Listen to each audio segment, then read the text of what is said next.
Yo, what's up, everybody? It's your favorite Fat Boy Ray Ray coming at you with another Fat Boy Takes. I just wanted to say thank all of you for 2K downloads. I don't know who listens to my fucking podcast, but I really appreciate it. I'm gonna be honest with you guys. I never thought I would ever come close to getting 2K downloads. So I just want to say thank you all. I'm probably gonna chug a White Claw in your honor in a little bit. I'll probably post it on IG, so follow me on IG. At Fatboy Takes. The F is in caps. The B is in caps. The Takes is in caps. Whatever, you'll find me. Just search up Fatboy Takes. But yeah, I just want to thank you all. You guys don't even know. Like, that shit made me real happy when I saw that I had 2K downloads. Like I said, never in a million years did I ever think 2K people would listen to me talk about random sports and players and shit. So that's sick. And I just want to say thank you all. I really, really appreciate it. Like, sure got tears in my eyes and shit. Like my boy KG said, anything is possible.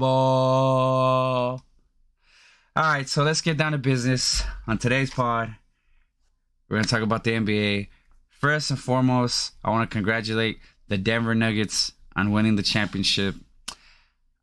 I just want to say, Joker is a fucking beast, holding it down for all the motherfucking fat boys around the world. Motherfucking MVP. I said this shit in 2020 that people were sleeping on this man. I've been saying that he was a fucking beast. I said this shit in 2020. Check the receipts, like episode 20, pod 20. Like right before the bubble, I said that this motherfucker was legit. I've been saying that since before that, but I'm just saying. That man is a champion now, so he's going to get his motherfucking respect. He already had some respect when he won that MVP, but now the man has earned it. Also, I'm very, very happy for Jamal Murray. Came back from that fucked up ass ACL injury, and now he's a champion. So congratulations to him. Congratulations to the Nuggets as an organization, period. Their first championship ever. They had a nice, sick run, basically bopped the fucking Suns. Bopped the Lakers. Like, fuck. Bopped everybody. Bopped the T-Wolves. Bopped the fucking shit out of the Heat. That shit wasn't even fucking close, man. Them boys were fucking rolled the Heat. Rolled the Lakers. Even though the Laker games, some of them were kind of close, but the Lakers still got rolled. So big ups to the Nuggets. Now that I got that out of the way, we're going to talk about NBA free agency. Lakers, Celtics, the Dame trade request, and probably I'll talk about Jaylen's contract at the end. But yeah, let's get this shit rolling. All right, so I kind of want to talk about the Dame trade request first, like for free agency. That was kind of like the big thing, It was like Dame finally asked for a trade. Which is fair. Like, I don't think he's wrong for asking for a trade. But I guess I feel like that organization has tried. Like, they have like CJ McCollum and him were like a decent duo. But the problem is that CJ could never stay healthy in the playoffs. They got him Nurkic and like that 1 year, I think it was like 2 years ago, Nurkic is playing well, and then he fucking tears his ACL. And then after that, you knew the season was over. Like, the season was going down the drain. Like, he was averaging, 20-9. Like, he lost to dude that was averaging 20-9. That's a big loss. Like, you knew that season was over. So it's kind of like, it's weird. Like, he's been hella loyal. So it's like, if I'm a GM, like, I'm going to just put myself in the shoes of a GM. Like, if I'm a GM and he's like, yo, I'm only going to play for the Heat. And also his contract is fucking huge. That's another thing. Like, so to my thing, it's like, if I'm a GM, this is how I'm going to look. I look at it like this. I'm going to look at it as like the same as like the Portland GM. Like, yo, I want a fucking all-star back. I want an all-star back. I want first rounders. Look what they got for Rudy Gobert. Rudy Gobert is what, a defensive player of the year, a 2-time all-star. Like, Dame's like a fucking, like a 9-time all-star or some shit like that. Like, how the fuck is he not going to get more first rounders than Rudy? Rudy got like 5 fucking, they paid like 5 first rounders for Rudy Gobert. Like, what the fuck? That's insane. Like, I don't know. I don't take that fucking trash ass Miami deal. And this is not because I'm gonna be honest with you. This is not because like the Heat beat the Celtics or anything like that. It has nothing to do with that. Like as a fucking GM, I am not taking that shit trade. I don't give a fuck if you want to go there. I know you've been loyal to my franchise, but as a GM, if I'm moving forward, I'm trying to rebuild my fucking franchise. I'm not gonna take that shitty ass deal. You're telling me you're gonna give me Tyler fucking Hero and 2 first-round picks, and like, what the fuck am I gonna do with that? And Duncan Robinson, what the fuck am I gonna do with Duncan Robinson? Let's be fucking real here. Duncan Robinson was literally getting do not plays until like the playoffs when he started playing better. Like he was literally running away on that fucking bench.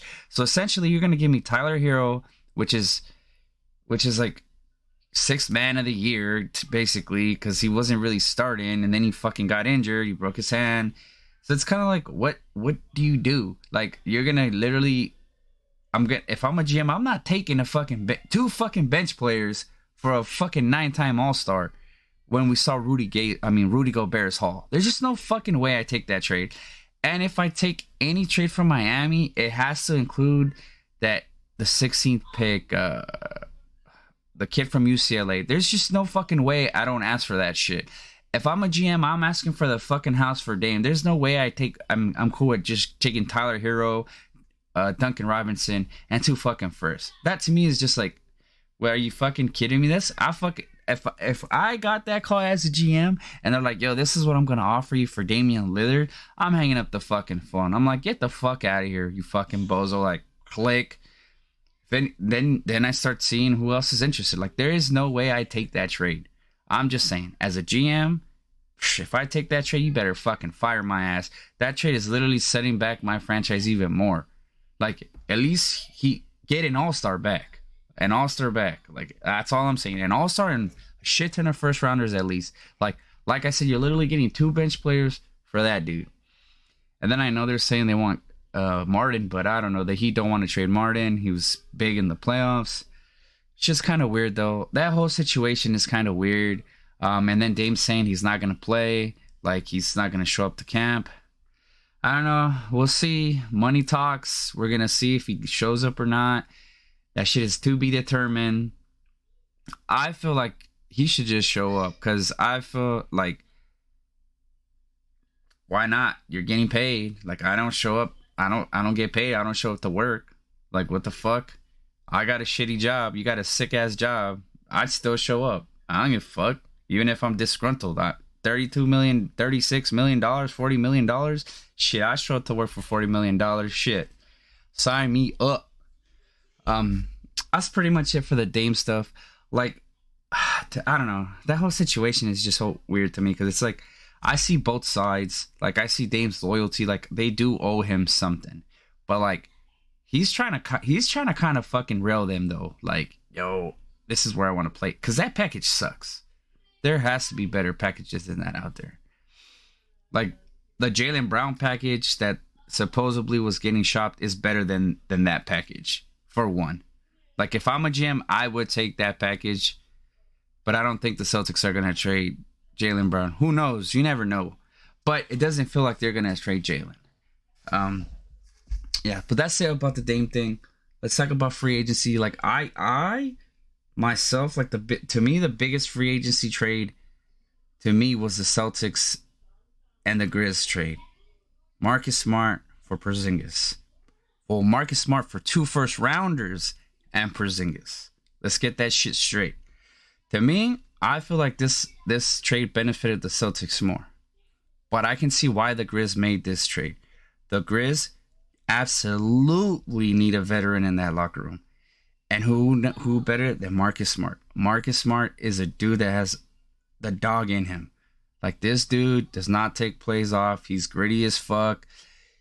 He's gonna fucking make him and Jared Jackson are gonna anchor that defense. Like, this team's gonna be this team should be a top defensive team in the league next year. There's no excuse why it wouldn't. You have the reigning defensive player of the year, and then as in Jared Jackson, and then you have Marcus Smart, last year's defensive player, 2 years ago now. It's like, there's no excuse that this team ain't going to be better on defense. Like, and let's be real. They're losing Dylan Brooks. Big fucking deal. They got Marcus Smart. Marcus Smart is a better player than Brooks. He averages more assists too, so he's a playmaker as well. He's like averages like 7 assists, so that's gonna help. But it's just the only issue is it's like, how is he gonna play with Jaw? Like we don't know. It's yet to be seen.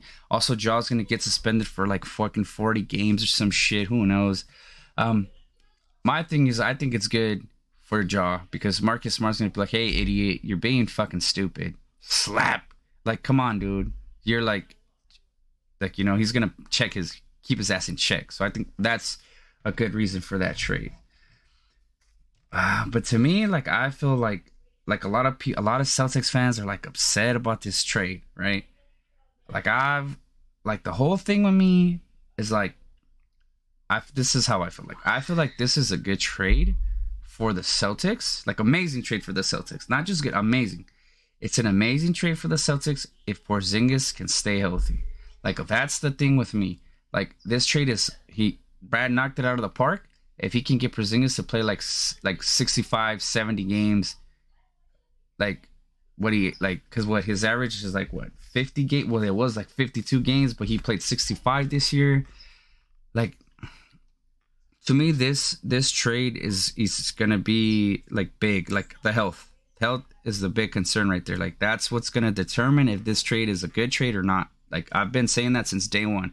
All my friends have been asking me like, "Yo, how do you feel about this trade? Like, are you sad? Because I know you like Marcus." And I'm like, I'm gonna be honest with you guys. I feel like this trade would, like, yes, does make the team better. Yes, we do lose a bit of defense, but then it's like, what? And then I started looking at some of the stuff. I did not know that Porzingis is actually a really good pick and roll defender. He's 7'3". Like, come on, he's gonna clog the lane. They actually have a legit shot blocker now. Like, even though he's 7, like, he's not a like amazing shot blocker, but they have a shot blocker now, a bigger presence in the paint. They don't have an undersized. They actually have a real 7-footer now. They don't have like a 6'11" dude playing center. They have a 7'3" dude that's playing center. Another thing, Porzingis is a fucking good shooter. Like, he can shoot the three, but he shoots the three ball like at 38% or something like that. Like, literally, the league average is like 35, so he's above the league average. 40%, what is great. Like, he can pick and pop. He can get to the rim. He can play back to the basket. I think it'll be good, and I think it'll be good for the Jays as well. It's gonna open a lot of things for the Jays. It's gonna make their life easier. He also knows how to break those zones. He can shoot the three ball. Like, he does everything that helps this team, basically. But like I said, the big concern is gonna be the health. Like I said, he played 65 games last year.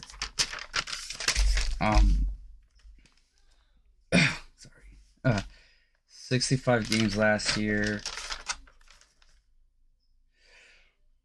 He averaged 23 points, shot 49% from the field, 38% from three, 85% from the free throw line. And they also got a good free throw shooter. He's a good free throw shooter for a big man. 85% is great for a big man, so you can't foul him because he's going to hurt you there too. He averages 8 rebounds. Like, to me, this trade is fucking good for the Celtics. Like, I don't know why any Celtics fan is upset about this trade. I understand, we're losing our identity, but you can find your identity. Like they have 82 games to figure this shit out. Like, and Jaylen's already come out and said, like, hey, we need to focus on our defense. He literally said that when he signed the contract. He's like, hey, I feel like if we want to win a championship, we have to be more defensive focused, I'm so glad he said that because I feel the same way. They need to get back to being like a top 3 defense, like, being better defensively, because they had a lot of breakdowns in that Miami series, and you can tell, like, damn, they were fucking up. So I feel like it's good that Jaylen said that. Hopefully Porzingis can play with the 2 Jays, which I think he can. I don't see why not. And then the thing is, it's going to be beautiful watching the 2 big lineup because Porzingis can pass and Al Horford can pass, and they can both shoot. So they can both spread the floor for the Jays. Like Al Horford is not as good as he used to be in the paint. But the thing with that is playing the two big. They have two bigs that can defend well and that can shoot. Like that's the big thing for me. Like they're going to be able to play the two big lineup like against whoever they want because both of them can shoot and pass. So that's gonna help out a lot as well. Also, they got 2 first rounders. The first rounder they got this year was the 25th pick. That pick was traded. Ended up picking like 38. They picked the Jordan Walsh. I'm gonna be honest with you guys. Like I didn't know who the fuck he was, and then I started watching him, and then I watched the summer league, and this kid was hooping. Like I'm not gonna lie to you. Like the dude looks legit. I'm not gonna say he's like the steal of the draft. I'm not. That's just a big ass being a homer if I say that. But the kid looks solid. He can guard the 1 through 4 easily. He has a 7'2" wingspan, so he's gonna be hard to get around. He's athletic. His 3-point shot is improving. In summer league, he averaged like 18 points. Obviously, it's in summer league, but he's still putting in work. He played better than some of the top 5 picks, which is crazy because he was picked 38th. So to me, that pick is looking solid. Getting that pick already looks solid. That trade is already looking hella good. Like I said, it just all depends on Porzingis' health to me. If his health is shit, then the Celtics are fucked. But like I said, that's to be determined because there's no way of knowing until the season starts and see how many games this dude can play. If he plays 70 games, the Celtics, I'm pretty sure, will be the favorite in the East to come out of it because they should have the best record in the East, maybe even in the league. This team has the potential to have the best record in the league. Them in Denver. Now let's get back to like the Grizzlies side. I feel like the Grizzlies, like I said, I think it's a good trade for the Grizzlies. I think it's win-win for both of them. You already know Marcus is going to play 65 plus games. Marcus isn't going to take any plays off. It's like I said earlier, this is the dude you want on your team. He's going to dive on the floor for loose balls. Like he brings that energy, and everybody just feeds off of it. Like, and it's like, to me, the most important thing is he's gonna fucking check jaw. Like, that's why this trade is good for both of them.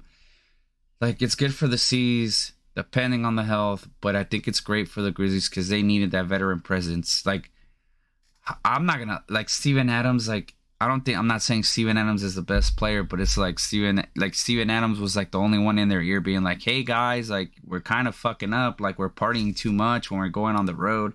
Now they're gonna have a dude like Marcus like backing him up. They're gonna be the two vets, and they're gonna be like, yo, what the fuck are we doing? Like, we're being fucking idiots. Like, we gotta get it together. We gotta focus on basketball. Like, and also like jaw big talk and all that shit. Like, I ain't worried about nobody in the West. Blah blah blah, mumble jumble, and then he fucking gets fucking slapped up by the Lakers after saying all that bullshit. First round exit. Mind you, I know he was hurt, but them boys still got cooked. No matter what, any way you spin it, them boys got cooked. So yeah, I feel like that trade is good for both teams. We're gonna see like if it's good for the C's. Like, the only way it's good for the C's is if that man stays healthy. Like, it all depends on health to me, and just like any other trade, health is a big factor. Because Marcus is gonna play the 65 plus games. You already know that because he's averages like 60 plus games a season, so he doesn't sit out many games. Unless he's absolutely injured. I think he had a big injury the 2021-2022 season, but that's that injury that he like punched the frame and shit and he fucked up his hand. And then they went on that heater like after that. But yeah. Like I said, when you can get a 7-footer that can shoot the 3-ball at a high percentage, 49% field goal shooter, like 85% free throw shooter, like that's the W right there. And he averages 22 more points, which is 11 more points than Marcus. Like, I don't know. To me, that's a W. But I guess we'll see. Now let's talk about the Lakers free agency moves. Well, actually, no. Let's talk about the Golden State trade. This trade, to me, doesn't make any sense. And I'm going to be honest with you. When I saw this update, I was like stumped. Like, I was like, what? Are you fucking kidding me? Like, they just paid this kid, and now they're going to trade him for CP3? Like, CP3 literally played 59 games last year, Jordan Poole played 82 fucking games. Jordan Poole did not miss a single game. And it's like CP3 averages 14 points. Jordan Poole literally averages 6 more points than him. He knows the system already. Yes, his 3-point percentage took a beat. It took a dip, but it's like he's 24 years old. You traded for like a dude that's almost 40. It doesn't. This trade doesn't make sense. Like the only way this trade makes sense to me is if he wanted out. Obviously, they're not gonna say he wanted out. Or like, cause they had the whole beef with Draymond and shit, which I think Draymond's fucking goofy for that. Like, come on, like even if this kid talks a lot of shit, you're gonna tell me you're gonna swing on him like that? Like, come on, dude.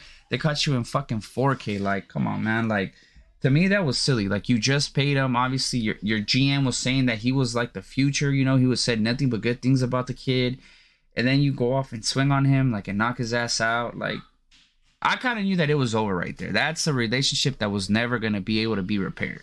Like, he literally gets popped. Like, and then I just find it weird how people are like, oh my God, how did this get out? Man, everybody has a fucking cell phone. Literally anybody could have recorded that shit. Let's not be idiots here. Like, look how the world is now. Like, everybody fucking has their cell phone out for everything. Including myself, I'm not gonna lie. I'm a fucking bozo. I'll be on my shit sometimes, all the time. Like, literally everybody is on their phones. That's how the world is now. So it's like, how are they acting like, how did it get out there? Like, man, it was gonna get out there regardless. I'm pretty sure there's like 3 or 4 angles of that fucking knockout somewhere. But yeah, back to what I'm talking about. This just doesn't make any fucking sense to me. None. And also, CP3 is undersized. He's a 6'4" fucking 6 foot guard. Jordan Poole is 6'4". Like, it doesn't make absolutely no sense. This shit is literally like one of the fucking worst trades that could have happened this offseason. It doesn't make any sense to me. I just don't understand it. Like, and also they're gonna bring CP3 off the bench, is what I'm hearing. Like, it doesn't make fucking sense whatsoever. Like, my brain fucking hurts thinking about this shit. When I was looking up like the stats and like comparing everything, it didn't make sense to me. Especially since you're not gonna have CP3 playing with Curry and Clay. That just doesn't make any sense. Like, to me, they gotta figure out how these dudes can play together. They have 82 games to figure it out. They just need to fucking do it. Like, fuck it. Like, I don't know. Maybe, I don't know. Something about the system. I don't know. I think they should be able to play together. I don't see why not. It just, I don't know. I just don't understand this trade. It just doesn't make any sense to me. I feel that this trade was made just to make Draymond Green happy. Like, that's how I feel. And it sucks for Jordan Poole because he got the shit end of the stick. Like, he's going to the Wizards, a franchise that's like rebuilding. They kind of suck right now, but I don't know. I feel like him and like he gets along with Kyle Kuzma, so that's cool. Maybe who knows? Maybe they can do some shit. Maybe they can make some noise in the East. We'll see. Like, I don't know. To me, I think this trade is shit for the Warriors. It's a good trade for the Wizards, obviously, but this trade is shit for the Warriors. It doesn't make any sense to me. Even though if it's a money dump, it doesn't matter. This trade still doesn't make sense to me. The Warriors are better with Jordan Poole. And another thing, CP3 is always fucking injured in the playoffs. You're telling me you have a kid that played 82 games and has a clean bill of health. You're literally trading him for a dude that literally has a fucking shit hamstring, a hamstring that's like hanging on by a fucking thread. It doesn't make any fucking sense. I don't even want to talk about this shit no more because this fucking shit is getting me triggered. Like, this trade is just fucking dog shit. Like, it don't make no sense to me whatsoever. Now let's talk about the Lakers. I like the Lakers free agency moves. Like, to me, I think it was big keeping Austin Reeves, aka AR-15. Obviously he was injured. He missed a couple games. But he shot the 3-ball well. He got to the he was 86% free throw shooter. And his numbers all jumped up in the playoffs. Like, during the season, I believe he averaged like 11 points. In the playoffs, he was averaging like 17 points. My boy shot 40-40-90. He almost shot 50-40-90 in the playoffs, which is fucking insane. That boy was on a heater, so I can see why they were so not hesitant to keep him. Like, that makes sense to me. Like, that's a good trade. If I'm them, I match that. Kid played good. He showed that he can play in the big moments. Like, he made some big shots for them in the series he was playing in. He played great. Also, keeping Rui was a fucking nice move too. Rui was fucking showing out in the playoffs as well. He was playing good defense as well. To me, those were like the two big dudes. I felt like those were the two dudes they had to keep, and they kept them. D'Lo was just like the bonus, you know. They got to keep D'Lo. Yes, D'Lo had a bad playoff run, but that's fine, you know. 31%, like, and they lost to the champs. Like, nobody thought, I'm gonna be honest, nobody thought the Lakers were gonna go on that heater, and they went. That was a nice fucking heater. They were playing fucking solid. They spanked that Golden State ass. Like, they showed like defense. They were clamping them boys up, and that big reason was like AR-15 played fucking huge that Warriors series. He made some big shots, big plays. Same with Rui. He had a couple 20-point games off the bench. This shit is Rui was fucking solid off the bench. That boy was hooping. This to me, D'Lo, it just sucked that D'Lo played so bad. I think the Lakers would have had a better chance in that series if D'Lo did not shoot the three ball at 31%, which was like 7% under his like normal shooting average from three. That hurt the Lakers a lot, I feel. If he shot the three ball well, I think that series goes 6 games, maybe 7. It's possible. You have a team with AD and LeBron. I do like the Gabe Vincent pickup because he averaged 9 points during the season, but that boy played great in the playoffs. That boy hit big shots against the Celtics. He played good defense. He played his ass off. I'm glad he made that 11 mil. I'm glad he got paid. Kid's a fucking grinder. He played great.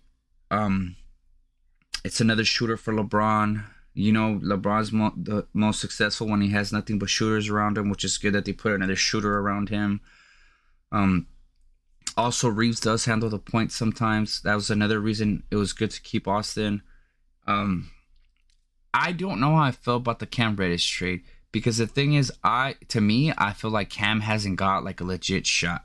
Everywhere Cam has went, it's either he's riding the fucking bench or he's having issues with the coach. Like, it's kind of weird. I don't know. Like, to me, I feel like we're gonna find out if it's a him problem or just the fucking coaches are like fucking dicks to this dude. But who knows? We're gonna find out how it goes. Like, I really hope this kid does get a shot, because he's been 4 years in the league and he's been bounced around. And it's like I said, it's either he gets benched like instantly, which kind of fucking sucks. Like, nobody has really seen what this dude is at, like when he's at like his final form. Maybe he gets to see his final form against the Lakers, but we're gonna find out. But regardless, I'm gonna be honest, I like the Laker pickups. Like, I think they did a great job retaining Rui and Austin. I feel like those are the two dudes that they needed to keep. Like, they needed to make sure they kept them both, and they did. So that was good. Like I said, D'Lo was like that bonus. Like, I like D'Lo, but I just like some of the shit he does like off the court is like kind of fucking whack. Like, snitching on your teammates, that's some bitch shit. He should have never did that shit. But whatever, he's older now. He's more wise. Hopefully he learned his lesson. And hopefully he plays better next year, like in the playoffs. He doesn't have that rough ass like stretch he had. Because to be honest, like I said, I already said it, I'm gonna say it again. If he just plays better in the playoffs, these dudes probably win like 2 games in that series minimum. That series has the potential to go the distance if he just plays better. And I kind of feel like it was also good for the Lakers to keep Rui, because LeBron's almost 40. Like, I don't think they can ride LeBron like they ride LeBron. Like, I don't think Bron should be playing 40 minutes anymore in the fucking playoffs. Like, that's just not good for him. Like, the dude is old. Like, that motherfucker got mileage on them fucking wheels. Everybody knows that. Come on, LeBron's been to the finals, 6 fucking times? I don't even fucking know. 10 fucking. I lost fucking count. That's how many times this motherfucker been in the finals. So we know he's played a lot of basketball in his career. And I feel like they cannot be trying to play this dude 40 minutes in the playoffs. That shit has to stop. And another thing, Anthony Davis ass has to step up. I've always said this shit. he needs to take over this team. LeBron has to be the number 2. AD has to be the number 1. But yeah, that's enough about the Lakers. Like I said, I liked them. All the stuff they did was great. All the pickups, everything was good. I'm gonna be honest. I wasn't gonna talk about the Kyrie staying with the Mavs, but I kind of have to. To me, I don't know if these two dudes can play together. All right. Yes, we do know Kyrie can play off the ball because he did it when he played with LeBron. So we know he can play off the ball. But the thing I don't know how him and Luka are if they're gonna figure this out. Because the thing with Luka has the highest usage in the league. Luka holds the ball for 30 fucking seconds. I'm over exaggerating, I know, but he holds the ball forever.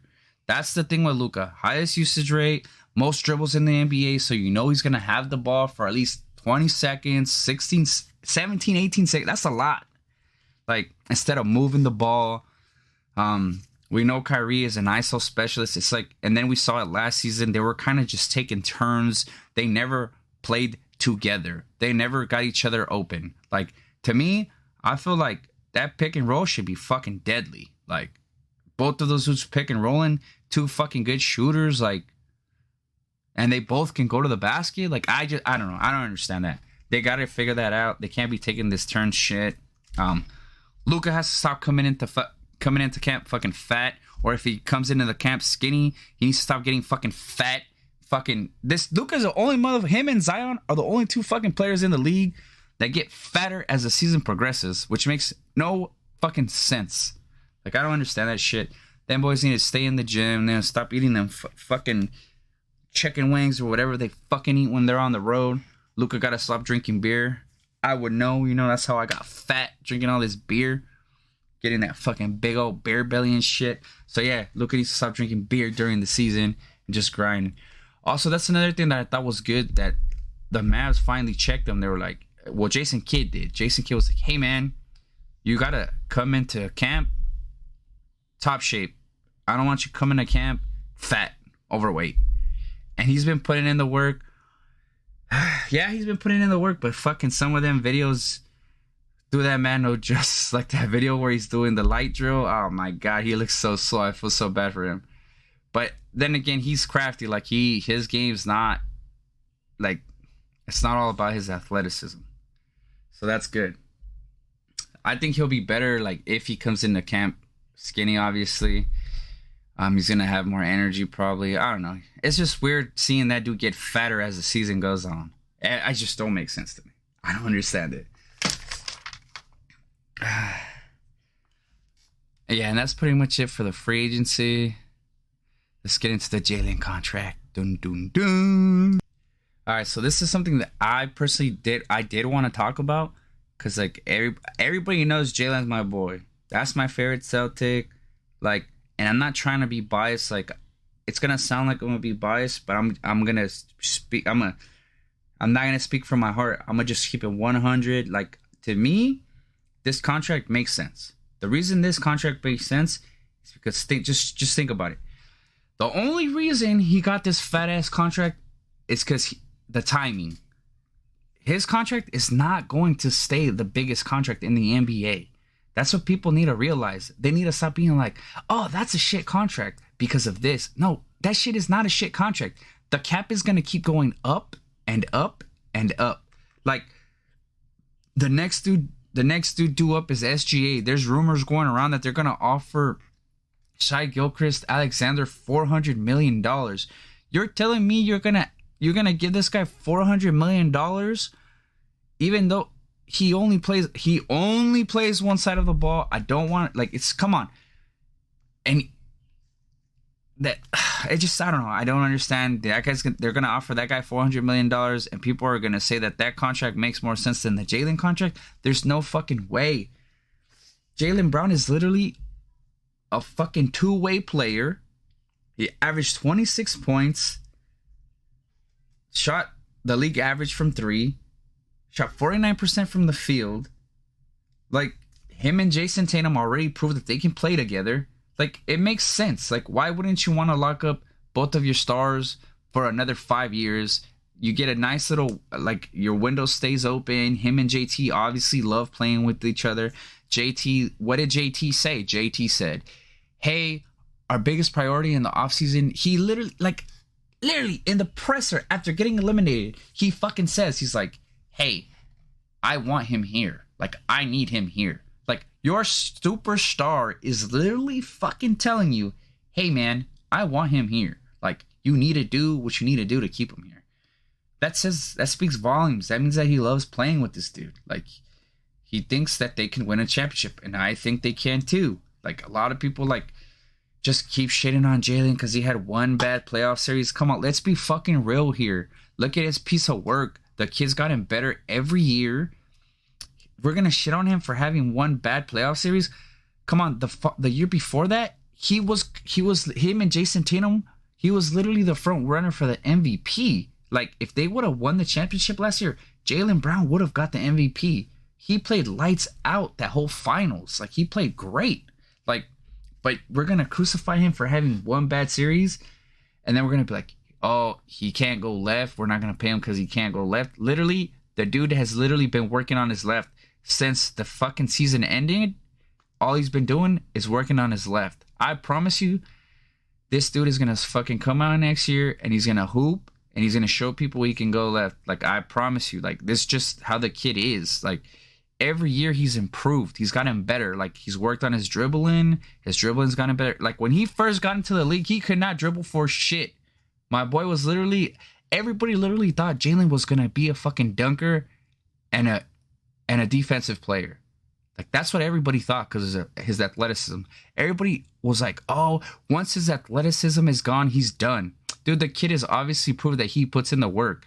He has a handle now. It's not amazing, but he has a bag.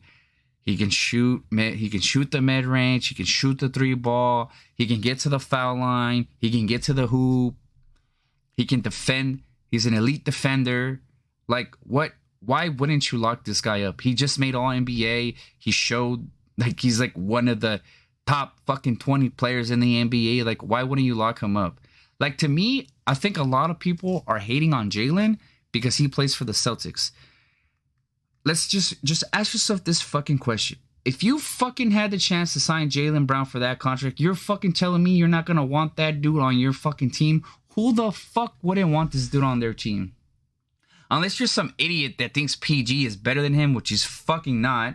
PG-13's fucking dog shit now. He's always injured. Fucking his little wimpy ass shoulder. But like, yeah, like, come on. I've heard people be like, oh, that's such a bad contract.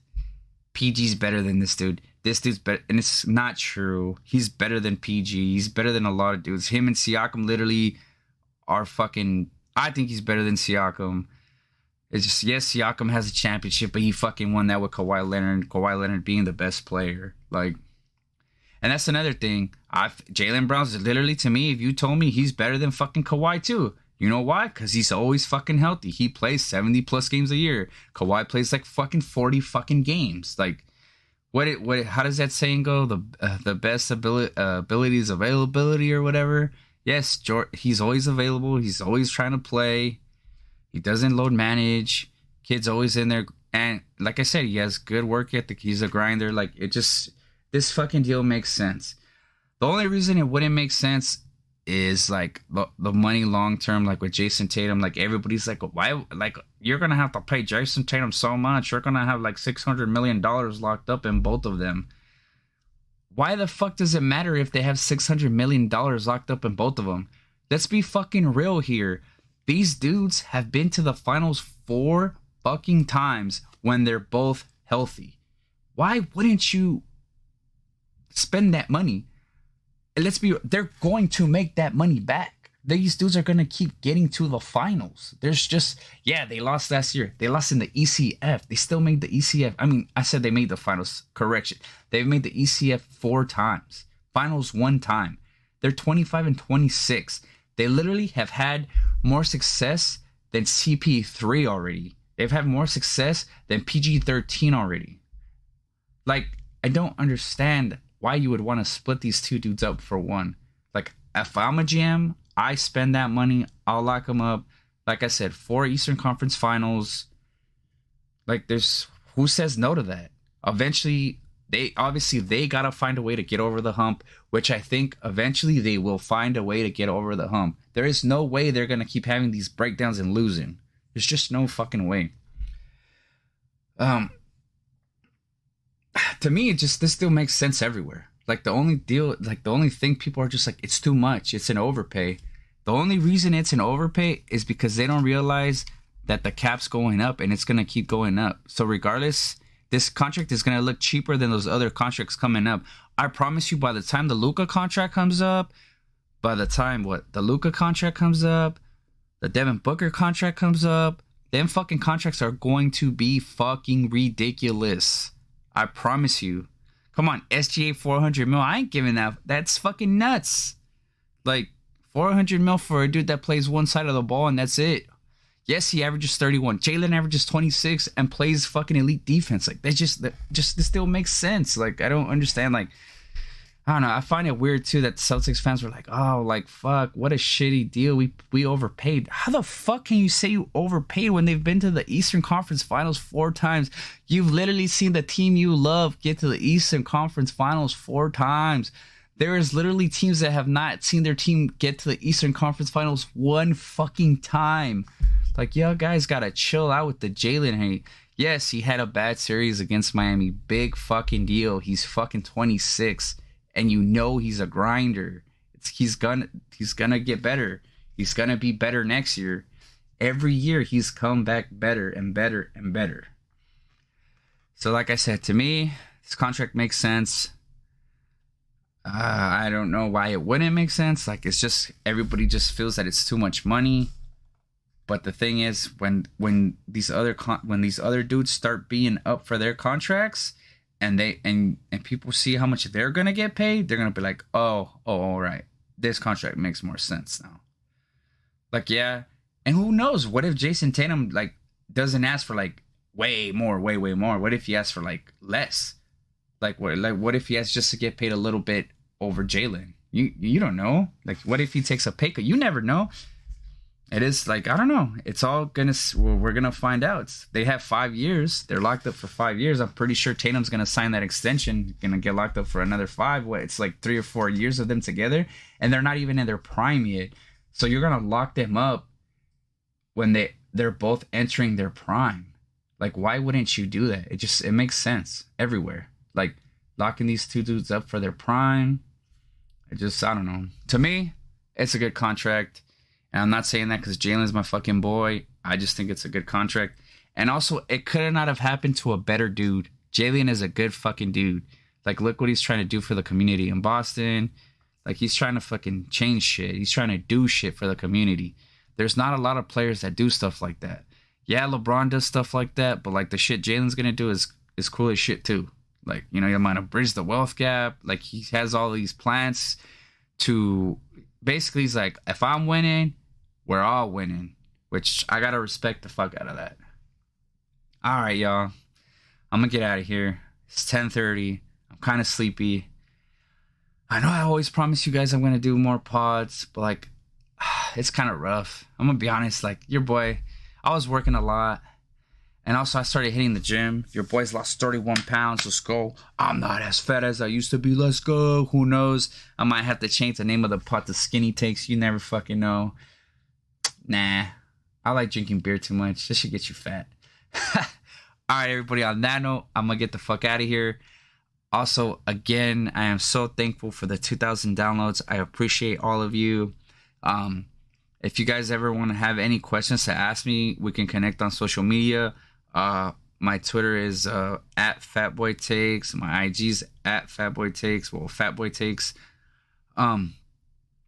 Also, follow the pod. You can follow the pod on Spotify, Podbean, Apple Music. It's on Pandora, on Google. It's fucking everywhere. Follow that shit. Share that shit with everybody. Fucking have your baby mama share it. And if she don't share it, have your baby daddy share it. Have everybody share it. Have everybody. Your mama, your dad, your fucking grandpa, every motherfucker. All right, I'm getting the fuck out of here. I'm sleepy. You guys have a good day. Peace. Oh, yeah. White Claw. Chug incoming. Thank you, guys. Peace out.